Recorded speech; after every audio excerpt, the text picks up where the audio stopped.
Ұлттық құндылықтар халық қазынасы. Осындай атаумен мектебімізде қазақ тілі және әдебиеті пәндер апталығының ашылуы өтті. Ұлттық нақышта киінген оқушылар келген қонақтарға мектеп кіреберісінде қойылған көрмелерді таныстырды.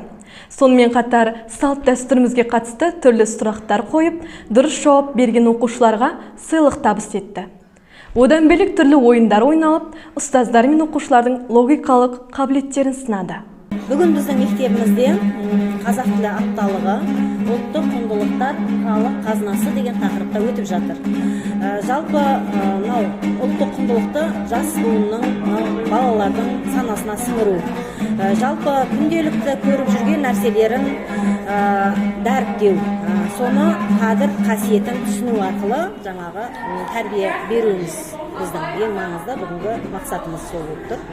Мектеп кіреберісінде қазақтың ұлттық тағамдары мен мәдени жәдігерлер көрмесі қойылды. Көрмеде ұлттық киімдер, тұрмыстық бұйымдар мен тарихи заттар көпшілік назарына ұсынылды. Сондай-ақ келген қонақтар мен оқушыларға арнап түрлі зияткерлік және ұлттық ойындар ұйымдастырылды. Шара барысында салт дәстүрге байланысты сұрақ-жауап сайысы, мақал-мәтел сайысы, ребус шешу ойындары өтті. Сонымен қатар ұлттық ойындарымыздың бірі асық ату ерекше қызығушылық тудырды. Ұлдар қаз-қатар тігілген асықтарды дәл көздеп атып өз ептіліктерін сынады. Жалпы апталықтың ашылуына біздің халқымыздан қалған салт дәстүрлеріміз, жалпы солардың барлығын көрсетуге тырыстық. Келген оқушыларды мына жақтан қарсы алғанның өзінде де ең бірінші ойынымыз біздің киіз үйдің астына сұрақтар жасырдық. Сол сұрақтарға жауап берген оқушыларға сыйлық беріп отырдық. Одан кейін барып асықтың астына сұрақтарымыз болды.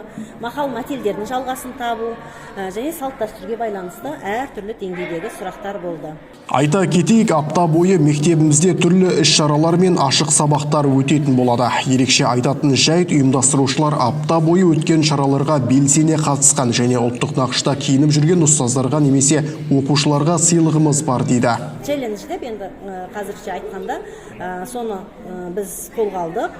Жалпы осы апта бойы біздің апталығымызға белсене атсалысқан әріптестерімізге, шәкірттерімізге апта бойы ұлттық киім киіп жүрсе және белсенді қатысып отырса, аптаның соңында жаңағы апталықтың жабылуында біз марапаттаймыз. Бұл апталық мектеп оқушыларының қазақ тілі мен мәдениетіне деген қызығушылығын арттырып, ұлттық құндылықтарды насихаттауға зор ықпал етпек.